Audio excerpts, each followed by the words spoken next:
નમસ્કાર. LP Gohil, supervisor instructor, ITI Sarkhej. આજના આ વર્ચ્યુઅલ ક્લાસની અંદર આપણે એક અતિ મહત્ત્વનું લેસન શીખવા જઈ રહ્યા છીએ. આજનો યુગ ઇલેક્ટ્રોનિક્સનો યુગ છે. ઇલેક્ટ્રોનિક્સના યુગમાં અત્યારે દિવસે દિવસે નવી નવી શોધ થઈ રહી છે. રોજ નવા નવા ઇન્સ્ટ્રુમેન્ટ બજારની અંદર આવી રહ્યા છે. ઇલેક્ટ્રોનિક્સ આઈટી મેક્સિમમ અત્યારે એની અંદર શોધ થઈ રહી છે. તો એના અનુસંધાને આજે જે આપણે લેસન શીખવા જઈ રહ્યા છીએ એ ફક્ત ઇલેક્ટ્રોનિક્સ પૂરતો મર્યાદિત નથી. Electronics, IT, mechanical, electrical, automobile બધા વ્યવસાયની અંદર આ એક કોમન સબ્જેક્ટ આવે છે. જે સબ્જેક્ટનું જ્ઞાન એટલે કે અતિ પાયાનું જ્ઞાન જો ટેકનિશિયનને ના હોય તો એને ઘણી બધી તકલીફ પડતી હોય છે. અને આ જે સબ્જેક્ટ આપણે શીખવા જઈ રહ્યા છીએ એ ખૂબ મહત્ત્વનો અને હું એમ કહું તો દરેકને આ ખ્યાલ હોવો જરૂરી છે. અત્યારે દરેકના હાથમાં એક મોબાઈલ હોય છે. હવે ઘણીવાર આ પ્રોબ્લેમ થાય છે કે ભાઈ મારો મોબાઈલ જલ્દી ડિસ્ચાર્જ થઈ જાય છે, બેટરી જતી રહી, આ બધો પ્રોબ્લેમ થાય છે. તો એની અંદર શું છે, એવી કઈ ડિવાઇસ છે કે જેના કારણે પ્રોબ્લેમ થાય છે? તો કે બેટરી પેક એ એવી ડિવાઇસ છે કે જેને વારંવાર ચાર્જ કરવી પડે. તો એ બેટરી શું આપે છે? મોબાઈલને શું આપે છે કે ડીસી સપ્લાય. મોબાઈલને ડીસી સપ્લાય આપે. ડીસી સપ્લાય એટલે ડાયરેક્ટ કરંટ. ડીસી સપ્લાય જ્યારે આપણે જોતો હોય તો બજારમાં ક્યાંય એ અવેલેબલ નથી. ફક્ત અને ફક્ત બેટરી અને પાવર પેકની મદદથી એ આપણે મેળવી શકીએ છીએ. અને જે ખૂબ જ ખર્ચાળ છે. બેટરી વારંવાર બદલવી પડે અથવા ચાર્જ કરવી પડે. પાવર પેક વારંવાર બદલવા પડે અથવા ચાર્જ કરવા પડે. એટલે એ તમને મોંઘા પડે. તો હવે આપણે ડીસી સોર્સની જરૂર છે. અને એક વસ્તુ યાદ રાખો ખાસ કે કોઈ પણ ઇલેક્ટ્રોનિક્સ ઇન્સ્ટ્રુમેન્ટ ડીસી સપ્લાય પર ચાલે. ડીસી સપ્લાય વગર ચાલે નહીં. એટલે એ ઇન્સ્ટ્રુમેન્ટને ડીસી સોર્સ તમારે આપવો પડે. ડીસી સોર્સ આપવા માટે કાં તમારે બેટરી ઇનબિલ્ટ કરવી પડે અથવા પાવર પેક આપવો પડે. અને વારંવાર બદલવાનું આવે એટલે એ બધી પ્રોબ્લેમવાળી વાત થાય. તો હવે આપણે એવું કંઈક વિચારવું પડે કે જેના કારણે ડીસી સોર્સ આપણે બહારથી આપી શકીએ. હવે ડીસી સોર્સ આપવા માટે શેની જરૂરિયાત પડે? તો સામાન્ય આપણા ઘરની અંદર આપણે જોઈએ તો આપણે એસી સપ્લાય દરેકના ઘરમાં હોય છે. એસી મેન્સ કે જે 230 વોલ્ટ અને 50 હર્ટ્ઝનું સિગ્નલ સામાન્ય અવેલેબલ હોય છે. તો એ એસી સોર્સ આપણી પાસે છે મેક્સિમમ. ડીસી સોર્સની જરૂર છે. તો એવું કંઈક કન્વર્ટર લાવીએ આપણે કે જેના કારણે એસી સોર્સનું ડીસી સોર્સમાં રૂપાંતરણ કરી શકીએ. જો એસી સોર્સનું ડીસી સોર્સમાં રૂપાંતરણ થઈ જાય તો આપણે જે પ્રોબ્લેમ છે એ સોલ્વ થઈ જાય. તો એના માટે એક એવી ડિવાઇસ છે કે જે ડિવાઇસ એસીનું ડીસીમાં રૂપાંતરણ કરે છે, જેને આપણે રેક્ટિફાયર કહીએ છીએ. રેક્ટિફાયર અને એ પ્રક્રિયાને આપણે કહીએ છીએ રેક્ટિફિકેશન. રેક્ટિફિકેશનની ક્રિયાની અંદર એસી એટલે કે ઓલ્ટરનેટિંગ કરંટનું ડાયરેક્ટ કરંટમાં રૂપાંતરણ થાય છે. જે ડાયરેક્ટ કરંટ ઇલેક્ટ્રોનિક્સ ઇન્સ્ટ્રુમેન્ટને ઓપરેટ કરવામાં જરૂરી છે. હવે હું તમને એક સ્લાઇડ બતાવીશ જેની અંદર એસી સોર્સ બતાવેલો છે. રેક્ટિફિકેશનની ક્રિયાની અંદર એસીનું ડીસીમાં રૂપાંતરણ કરવું જરૂરી છે. બરાબર? તો એસીની અંદર તમે સાયકલ જોવો છો, એમાં positive half cycle, negative half cycle. Green કલરથી પોઝિટિવ હાફ સાયકલ બતાવેલી છે, રેડ કલરથી નેગેટિવ હાફ સાયકલ બતાવેલી છે. એ બંનેનું થઈને એક સાયકલ બને છે. એસીની અંદર ઓલ્ટરનેટિંગ કરંટ કહેવામાં આવે છે, જેની ફેઝ બદલાતો રહેતો હોય છે. જ્યારે ડીસીની અંદર ડાયરેક્ટ કરંટ કે જેમાં ફેઝ બદલાતો હોતો નથી. હવે આપણે એસીમાંથી ડીસીમાં રૂપાંતરણની ક્રિયા ઘણી રીતે થઈ શકે છે. જેના પ્રકાર છે half wave rectification, full wave rectification અને bridge type full wave rectification. આ 3 પ્રકારના રેક્ટિફિકેશન સામાન્ય રીતે બજારની અંદર અવેલેબલ છે અને સર્કિટની અંદર ઇનબિલ્ટ હોય છે. હવે આની અંદર હાફ વેવમાં શું આવે, ફૂલ વેવમાં શું આવે અને બ્રિજમાં શું આવે અને કયા રેક્ટિફિકેશનથી આપણને ફાયદા થાય અને કયો આજકાલ યુઝફુલ છે. તો એક બીજી સ્લાઇડ જોઈશું આપણે. અંદર રેક્ટિફિકેશનની અંદર જરૂરી કમ્પોનન્ટ્સ આપેલા છે. તો આપણે વાત થઈ કે આપણા ઘરની અંદર એસી મેઇન્સ હોય જ છે કે જે સ્વિચ બોર્ડની અંદર તમે પ્લગ દેખો છો એ પ્લગની અંદર એસી મેઇન્સ હોય જ છે. જે ફર્સ્ટ બ્લોકની અંદર મેં બતાવેલું છે એ એસી મેઇન્સ સોર્સ છે, જેની અંદર આપણે જ્યારે બી આપણે મોબાઈલ ચાર્જ કરવો હોય, કોઈ બી ઇન્સ્ટ્રુમેન્ટ ઓન કરવું હોય ત્યારે આપણે પ્લગ ભરાઈએ છીએ. તો એસી મેઇન સોર્સ આપણને શું આપે છે? ઇનપુટ વોલ્ટેજ આપે છે, જે 230 વી એસી અને 50 હર્ટ્ઝનું સિગ્નલ હોય છે. જે સિગ્નલ 230 વોલ્ટનું છે. હવે આપણા ઇન્સ્ટ્રુમેન્ટ જે ચાલે છે તે 30 વોલ્ટ, 10 વોલ્ટ, 12 વોલ્ટ, 230 વોલ્ટ ઉપર ઇલેક્ટ્રોનિક્સ ઇન્સ્ટ્રુમેન્ટ સામાન્ય રીતે ચાલે નહીં. 0 થી 30 વોલ્ટ ઉપર નોર્મલી ચાલતા હોય છે. તો હવે આ પોઝિશનની અંદર આપણે જે 230 વોલ્ટ મળ્યા તેને શું કરવું પડશે? એને આપણે ડાઉન કરવા પડશે. તો એક એવું ઇન્સ્ટ્રુમેન્ટ, એવા કમ્પોનન્ટનો આપણે યુઝ કરીશું કે જે કમ્પોનન્ટનું નામ છે ટ્રાન્સફોર્મર. ટ્રાન્સફોર્મર બે પ્રકારના આવે છે, સ્ટેપ ડાઉન ટ્રાન્સફોર્મર અને step up transformer. Step up transformer છે જે પ્રાઇમરીમાં આપેલા વોલ્ટેજ કરતાં સેકન્ડરીમાં આપેલા વોલ્ટેજ વધારે આપે છે, સેકન્ડરીમાં વોલ્ટેજ વધારીને આપે છે. જ્યારે સ્ટેપ ડાઉન ટ્રાન્સફોર્મર છે જે આપેલા વોલ્ટેજ કરતાં સેકન્ડરીમાં ઓછા વોલ્ટેજ કરીને આપે છે. એટલે કે આપણી પાસે અત્યારે 230 વોલ્ટ છે જેને આપણે ઓછા વોલ્ટેજ કરવા છે, તો ટ્રાન્સફોર્મરનો આપણે ઉપયોગ કરીશું. ટ્રાન્સફોર્મરમાં વોલ્ટેજ ઘટ્યા પછી એ વોલ્ટેજ જે જરૂરી વોલ્ટેજ છે એ ડાયોડમાં જાય છે. પીએન જંકશન સેમિકન્ડક્ટર ચિપ છે, જે ડાયોડનું કાર્ય આ પ્રક્રિયાની અંદર રેક્ટિફાયર તરીકેનું છે. જે મેઇન રોલ છે ડાયોડનો છે. ડાયોડ એ રેક્ટિફાયર તરીકેનું કાર્ય કરે છે રેક્ટિફિકેશનની પ્રક્રિયાની અંદર. જે ડાયોડ દ્વારા એસીનું રેક્ટિફાઈડ ડીસીમાં રૂપાંતરણ થાય છે. અને અહીંયા એક લોડ રેઝિસ્ટર લગાવેલો છે જે સર્કિટને જરૂરી લોડનું કામ પૂરું કરે છે. અને એક ઇલેક્ટ્રોનિક્સ કમ્પોનન્ટ છેલ્લે જે તમે જોઈ રહ્યા છો, ઇલેક્ટ્રોનિક્સ કમ્પોનન્ટ એક કેપેસિટર છે જે ઇલેક્ટ્રોલાઇટિક કેપેસિટર તરીકે બજારમાં અથવા તમે વ્યવસાયની અંદર એનું નામ લેતા હો છો, જે પોલારિટીવાળું હોય છે, પ્લસ માઇનસવાળું. જે કેપેસિટર અહીંયા ફિલ્ટરિંગનું કાર્ય કરે છે. જ્યારે બી રેક્ટિફાઈડ વોલ્ટેજ એને મળે ત્યારે એની અંદર રહેલા ડીસી વોલ્ટેજમાં રહેલી એસીની પલ્સને દૂર કરે છે. તો આ જરૂરી કમ્પોનન્ટમાં એસી મેઇન્સ જોઈએ, જેમાંથી આપણને સપ્લાય મળે છે. સ્ટેપ ડાઉન ટ્રાન્સફોર્મર જે વોલ્ટેજને ઘટાડે છે, ડાયોડ જે એસીનું ડીસીમાં રૂપાંતરણ કરે છે, અને કેપેસિટર એ ડીસીમાં રહેલી એસીની પલ્સને દૂર કરે છે. નેક્સ્ટ સ્લાઇડમાં આપણે જોઈશું તો એ સ્લાઇડની અંદર હાફ વેવ રેક્ટિફાયર બતાવેલું છે. આ રેક્ટિફાયરને ગુજરાતીમાં અર્ધ તરંગ રેક્ટિફાયર પણ કહેવામાં આવે છે. એને અર્ધ તરંગ એટલે કે હાફ વેવ એટલા માટે કહેવામાં આવે છે કે આ પૂર્ણ એસી સાયકલની એક હાફ એટલે કે અડધી સાયકલનું જ અહીંયા રેક્ટિફિકેશન થાય છે. તમે ફિગરમાં જોઈ રહ્યા છો, ઇનપુટ વોલ્ટેજ આપેલા છે અને સિગ્નલ બતાવેલું છે. જે બ્લેક કલરનું છે પોઝિટિવ હાફ સાયકલ છે, ગ્રીન કલરની છે નેગેટિવ હાફ સાયકલ છે. ત્યારબાદ ટ્રાન્સફોર્મર બતાવેલું છે. ટ્રાન્સફોર્મર વોલ્ટેજને ડાઉન કરે છે. એટલે તમે જોઈ રહ્યા છો કે એસીનું મેઇન સિગ્નલ છે એ મોટું છે અને ટ્રાન્સફોર્મર પછી જે સિગ્નલ બતાવેલું છે એ નાનું છે. એટલે કે વોલ્ટેજ ડાઉન થયા. તો એ ડાઉન થયેલા વોલ્ટેજ જેટલા જરૂરી હોય એટલા વોલ્ટેજ ડાઉન કરી અને ડાયોડના એનોડમાં આપવામાં આવે છે.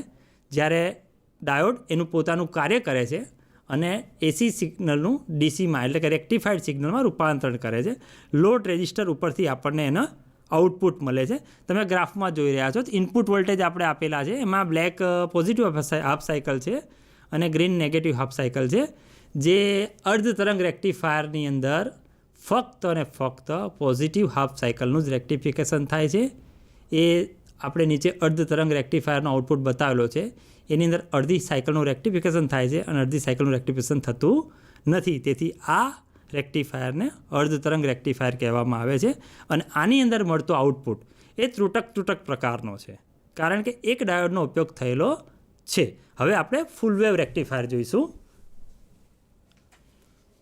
ફૂલ વેવ રેક્ટિફાયર કેમ એને કહેવામાં આવે છે? કારણ કે પૂર્ણ તરંગનું રેક્ટિફિકેશન થાય છે. જે આગલી સર્કિટમાં આપણે જોયું હતું એ જ પ્રમાણે એસી મેઇન્સ દ્વારા આપણે 230 વોલ્ટ આપીએ છીએ. ટ્રાન્સફોર્મર જરૂરિયાત પ્રમાણે એનું વોલ્ટેજ ડાઉન કરે છે. અને અહીંયા આ ફિગરની અંદર તમને બે ડાયોડ D1 અને ડાયોડ D2 દર્શાવવામાં આવેલ છે. જે D1 સાયકલની પોઝિટિવ હાફ સાયકલનું રેક્ટિફિકેશન કરશે અને ડાયોડ D2 એ નેગેટિવ હાફ સાયકલનું રેક્ટિફિકેશન કરશે. ચિત્રમાં જોયા પ્રમાણે ગ્રીન કલરથી બતાવેલી હાફ સાયકલ છે એનું ડાયોડ D1 રેક્ટિફિકેશન કરશે અને ઓરેન્જ કલરથી જે દર્શાવેલું છે તે સાયકલનું ડાયોડ D2 રેક્ટિફિકેશન કરશે.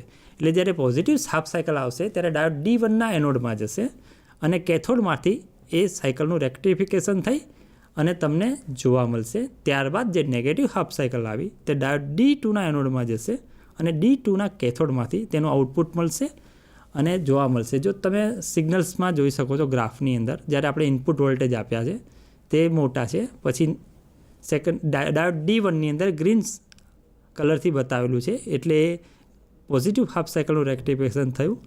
ત્યારબાદ નીચે બીજી ફિગરમાં D2 આઉટપુટ વોલ્ટેજ લખેલા છે, તેમાં ઓરેન્જ કલરથી બતાવેલું છે જે નેગેટિવ હાફ સાયકલનું રેક્ટિફિકેશન થાય છે. એટલે ડાયોડ D1 પોઝિટિવનું અને ડાયોડ D2 નેગેટિવ હાફ સાયકલનું રેક્ટિફિકેશન કરશે અને જે ફાઇનલ રેક્ટિફાઈડ વોલ્ટેજ પૂર્ણ તરંગ બતાવેલા છે એની અંદર તમને બંને હાફ સાયકલનું રેક્ટિફિકેશન જોવા મળે છે. એટલે કે પહેલાંની અંદર અર્ધ તરંગ રેક્ટિફિકેશન હતું, આ પૂર્ણ તરંગ રેક્ટિફિકેશન છે. એટલે આના એક દિશ પ્રવાહ આઉટપુટમાં તમને રેક્ટિફાઈડ વોલ્ટેજ એક દિશ એટલે એક ધારો મળશે, જે હાફ વેવની અંદર ત્રુટક પ્રકારનો મળતો હતો, જે આની અંદર એક ધારો તમને જોવા મળશે. હવે ફૂલ વેવ રેક્ટિફાયરની અંદર પણ એક પ્રકાર છે bridge type full wave rectifier, જેની અંદર આપ જોઈ રહ્યા છો 4 ડાયોડનો ઉપયોગ કરેલો છે.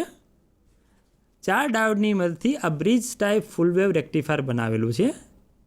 આપણે આગળ જોઈ ગયા તે જ રીતે ઇનપુટ વોલ્ટેજ દ્વારા આપણે એસી સિગ્નલ આપીશું. ટ્રાન્સફોર્મર તે સિગ્નલનું વોલ્ટેજ ડાઉન કરશે જરૂરિયાત પ્રમાણેના સિગ્નલ્સ, એટલે કે ડાઉન થયેલ એસી વોલ્ટેજ ડાયોડ D1 અને D4ની વચ્ચે અને D2 અને D3ની વચ્ચે આપશે. આ સમગ્ર બ્રિજ ટાઈપ ફૂલ વેવ રેક્ટિફિકેશનની અંદર 2 ડાયોડ એક સાથે કન્ડક્ટ થશે. 2 ડાયોડ એક સાથે કન્ડક્ટ થશે. જેમ તમે ફૂલ વેવ રેક્ટિફાયર આગળ જોયું એમાં ડાયોડ D1 કન્ડક્ટ થતું હતું, એમ આની અંદર ડાયોડ D1 અને D2 એક સાથે કન્ડક્ટ થશે અને તમને આઉટપુટ મળશે અને D3 અને D4 કન્ડક્ટ થઈ અને આઉટપુટ મળશે વારંવાર. એટલે કે પોઝિટિવ હાફ સાયકલનું રેક્ટિફિકેશન એ જ રીતે આપણે તમને બતાવેલું છે ગ્રીન સિગ્નલથી, નેગેટિવ હાફ સાયકલનું ઓરેન્જ સિગ્નલથી બતાવેલું છે. એટલે 1 બાય 1 હાફ સાયકલનું રેક્ટિફિકેશન બે ડાયોડ કરે છે અને એ રેક્ટિફિકેશન થયા બાદ કેપેસિટરમાં જાય છે. જે કેપેસિટર અહીંયા ઇલેક્ટ્રોલાઇટિક કેપેસિટર દર્શાવેલું છે, જે પોઝિટિવ અને નેગેટિવ પોલારિટીવાળું હોય છે. આ રેક્ટિફાયરની અંદર કેપેસિટરનો એક મોટો રોલ છે. કેપેસિટર ફિલ્ટરિંગનું કાર્ય કરે છે. આપણે જ્યારે ઘરની અંદર પાણી આવે છે તો એ પાણીને ગળણાથી કેમ ગાળીએ છીએ? કારણ કે પાણીની અંદર કંઈક ના કંઈક નાના મોટા રજકણ આવેલા હોય. એ રજકણને દૂર કરવા માટે આપણે એક ગળણાને સાથે રાખીએ છીએ, તો એ ગળણું એ ફિલ્ટર તરીકેનું કાર્ય કરે છે. તો અહીંયા જે એસીની સાયકલ્સ આવશે જેનું રેક્ટિફિકેશન થશે અને રેક્ટિફાઈડ ડીસી વોલ્ટેજ મળશે. જે રેક્ટિફાઈડ ડીસી વોલ્ટેજની અંદર પણ એસીની પલ્સ રહેલી હશે, તો એસીની પલ્સને દૂર કરવા માટે ફિલ્ટર કેપેસિટરનો ઉપયોગ કરવામાં આવે છે. આગળ આપણે જોઈશું તો જે આપણે અર્ધ તરંગ, પૂર્ણ તરંગ અને બ્રિજ ટાઈપ રેક્ટિફિકેશન જોઈ ગયા, એની અંદર એસી મેઇન્સ ઇનપુટ તરીકે આપણે 230 વોલ્ટ 50 હર્ટ્ઝનું એસી સિગ્નલ આપણે આપતા હતા. જે એસી સિગ્નલ 230 વોલ્ટનું હતું, જે આપણી જરૂરિયાત કરતાં ખૂબ જ વધારે હતું. તેથી આપણે એને ઘટાડવા માટે, એટલે કે વોલ્ટેજને ડાઉન કરવા માટે સ્ટેપ ડાઉન ટ્રાન્સફોર્મરનો ઉપયોગ કર્યો. કારણ કે સ્ટેપ ડાઉન ટ્રાન્સફોર્મરનું પોતાનું કાર્ય છે કે જે જરૂરિયાત મુજબ વોલ્ટેજ ઘટાડી આપે છે. અને ઘટાડેલા વોલ્ટેજ કે જે આપણે આઉટપુટ જેટલો જોઈએ છે, સામાન્ય 30 વોલ્ટ જોઈએ છે, 12 વોલ્ટ જોઈએ છે, તો એ પ્રમાણેનું ટ્રાન્સફોર્મર વાપરવું પડે. ટ્રાન્સફોર્મર વોલ્ટેજ ઘટાડી અને ડાયોડના એનોડમાં આપશે. ડાયોડ એ રેક્ટિફાયર તરીકે કાર્ય કરે છે. એટલે કે આ રેક્ટિફિકેશનની ક્રિયાની અંદર મેઇન ડ્રાઈવર તરીકે ડાયોડ છે, જે એસીમાંથી રેક્ટિફાઈડ ડીસીમાં રૂપાંતરણ કરે છે. હવે ડીસીમાં રૂપાંતરણ તો થયું, પરંતુ એ ટોટલી સ્મૂધ રીતે ડીસી પ્રાપ્ત થતો નથી. તો એના માટે આપણે એક કેપેસિટર લગાવવું પડશે. કેપેસિટર એ અહીંયા ફિલ્ટરિંગનું કાર્ય કરશે. ફિલ્ટરિંગ એટલે કે ડીસીમાં રહેલી એસીની પલ્સને દૂર કરશે. આ રેક્ટિફાયરની પ્રક્રિયા દરમિયાન આપણને પ્યોર ડીસી વોલ્ટેજ મળતો નથી. આ એક ખાસ યાદ રાખજો. પ્યોર ડીસી વોલ્ટેજ માટે ફક્ત બેટરી અને પાવર પેકમાંથી જ મળે છે. પરંતુ બેટરી અને પાવર પેક ખૂબ જ મોંઘા હોવાના કારણે આપણે એડિશનલ જરૂરિયાત મુજબ રેક્ટિફાયરનો ઉપયોગ કરીએ છીએ. એટલે આની અંદર જેટલું કેપેસિટર સારું તેટલા પ્રમાણમાં તમારે એની અંદર રહેલી રિપલ ઓછી મળે, એટલે કે એસીની પલ્સ સ્મૂધલી એને ફિલ્ટરિંગ કરે છે. હવે આપણે એક બીજી સ્લાઇડ જોઈશું, જે સ્લાઇડની અંદર આખો કમ્પેરેટિવ ચાર્ટ બતાવેલો છે. આ ચાર્ટ ખૂબ મહત્ત્વનો, અને તમે સમજો તો બધું જ આની અંદર આવી જાય છે. પેરામીટર્સ લખેલા છે, હાફ વેવ, ફૂલ વેવ અને બ્રિજ ટાઈપના. તો અગાઉ આપણે શીખી ગયા. હવે એની અંદરથી આપણે થોડું આગળ વધીએ તો હાફ વેવની અંદર ડાયોડની સંખ્યા કેટલી હતી? તો કે 1 હતી. ફૂલ વેવમાં 2 હતી અને બ્રિજ ટાઈપમાં 4 હતી. તો ડાયોડની સંખ્યા અલગ અલગ હતી. સેકન્ડરી વોલ્ટેજ તો હાફ વેવમાં ફક્ત સિંગલ વોલ્ટેજ હતા, કે ટ્રાન્સફોર્મર ડાયરેક્ટ આપતા હતા, જ્યારે ફૂલ વેવની અંદર સેન્ટર ટેપ ટ્રાન્સફોર્મર વાપરવામાં આવે છે. ફૂલ વેવની અંદર સેન્ટર ટેપ ટ્રાન્સફોર્મર વાપરવામાં આવે છે, એટલે વોલ્ટેજ ડબલ થઈ જાય છે. જ્યારે તમે પ્રેક્ટિકલની અંદર પ્રેક્ટિકલ કરતા હો અને આઉટપુટ વોલ્ટેજ તમારે જોતા હોય, તો જ્યારે આઉટપુટ વોલ્ટેજ કેટલા જોઈએ છે એ પ્રમાણે તમારે સેકન્ડરી વોલ્ટેજ ચોઈસ કરવા પડે. જો ટ્રાન્સફોર્મરની સેકન્ડરીનું કનેક્શન તમારાથી ભૂલથી થઈ જાય ખોટું, તો વોલ્ટેજ ડબલ થઈ જતા હોય છે. તેથી આ એક ખાસ ધ્યાન રાખજો. જ્યારે પ્રેક્ટિકલ દરમિયાન તમારે સેકન્ડરી વોલ્ટેજ કેટલા જોઈએ છે તે પ્રમાણે તેની સેન્ટર ટેપ કે ટેપિંગ ચોઈસ કરવી જોઈએ. હવે એક PIV શબ્દ લખેલો છે, પીક ઇન્વર્સ વોલ્ટેજ. બીજું છે VDC અને રિપલ ફેક્ટર. રિપલ ફેક્ટર એ સમગ્ર રેક્ટિફાયરની પ્રક્રિયાની અંદર આઉટપુટ દર્શાવે છે કે તમારે કયું રેક્ટિફાયર, કયું રેક્ટિફિકેશન જરૂરી છે, તમારે કામનું છે અને ખૂબ જ સારું છે. તો રિપલ ફેક્ટર હાફ વેવનો 1.21 છે, ની અંદર 0.48 છે અને બ્રિજ ટાઈપમાં પણ 0.48 છે.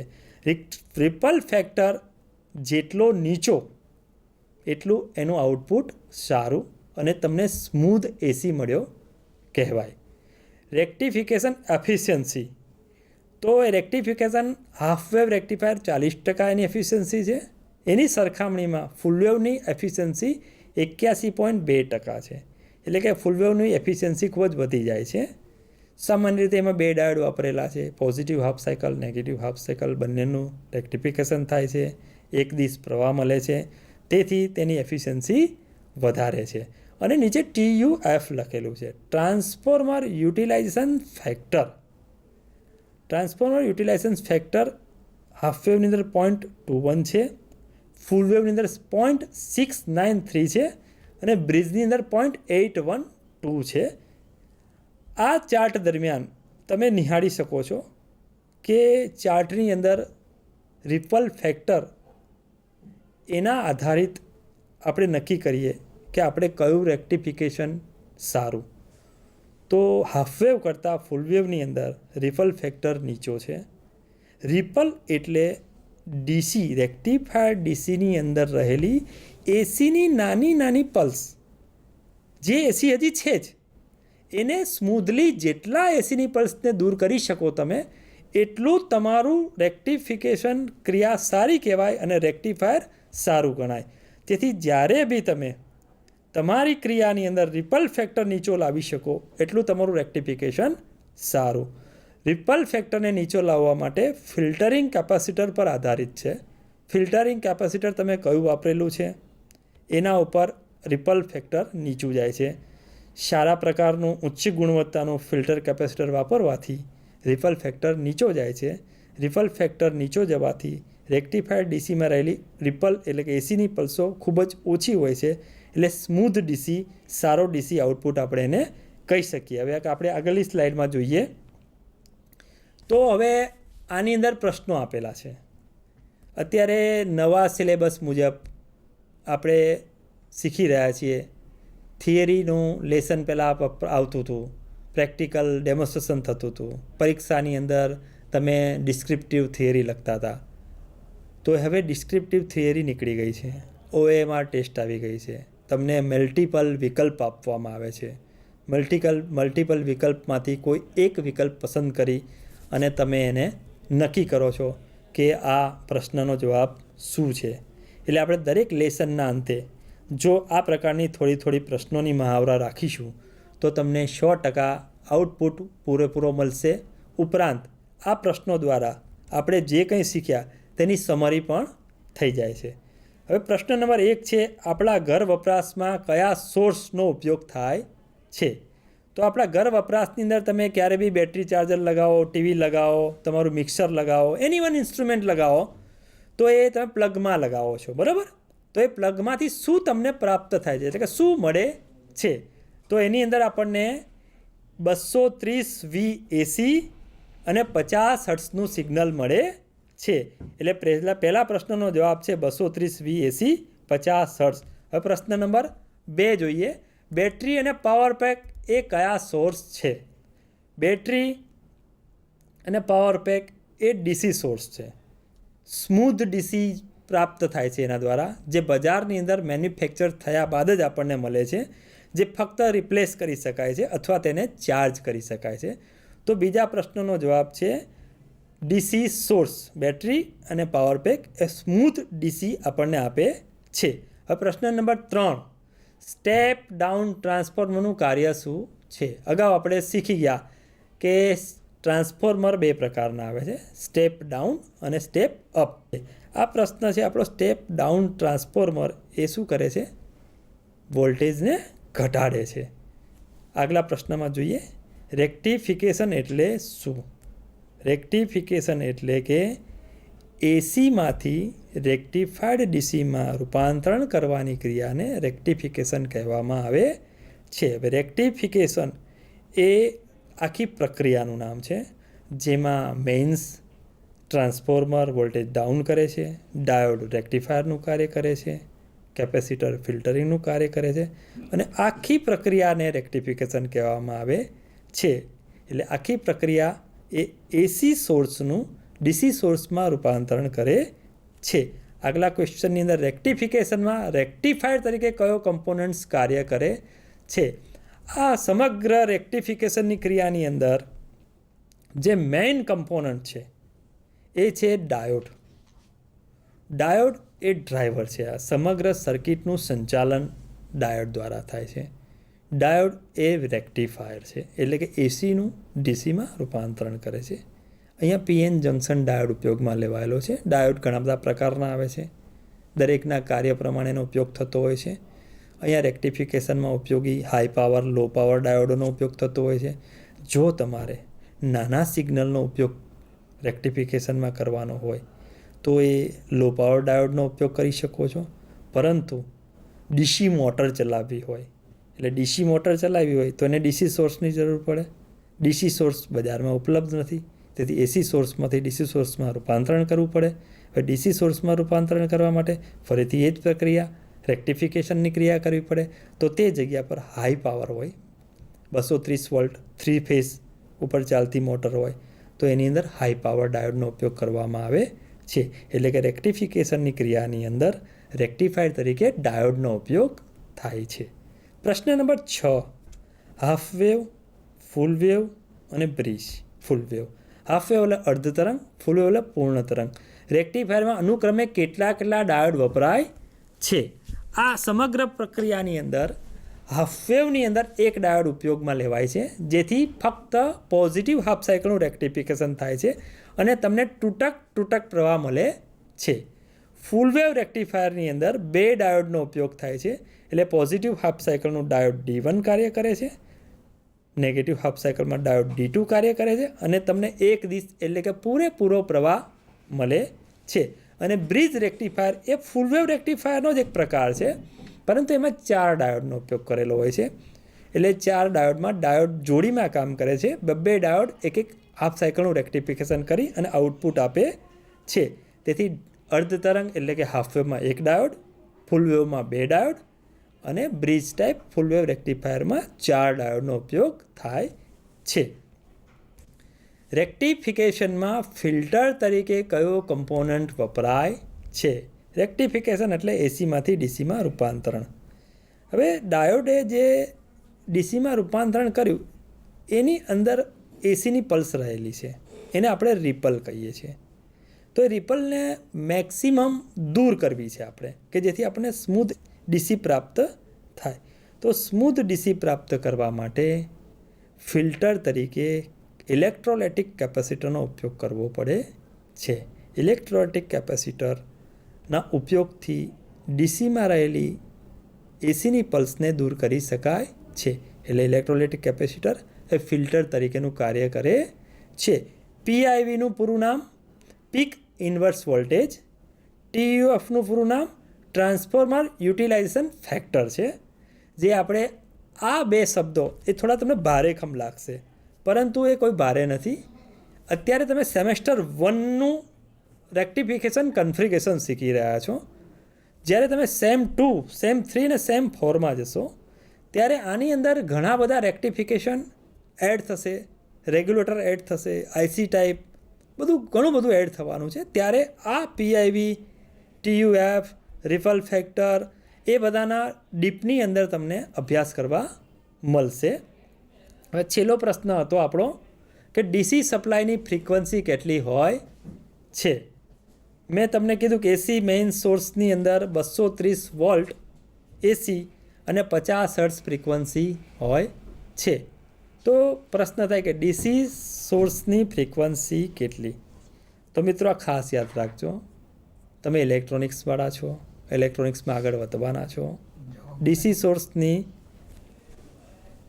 ફ્રીક્વન્સી હોતી નથી, એટલે કે 0 ફ્રીક્વન્સી હોય છે. ડીસી સોર્સમાં ફ્રીક્વન્સી હોતી નથી.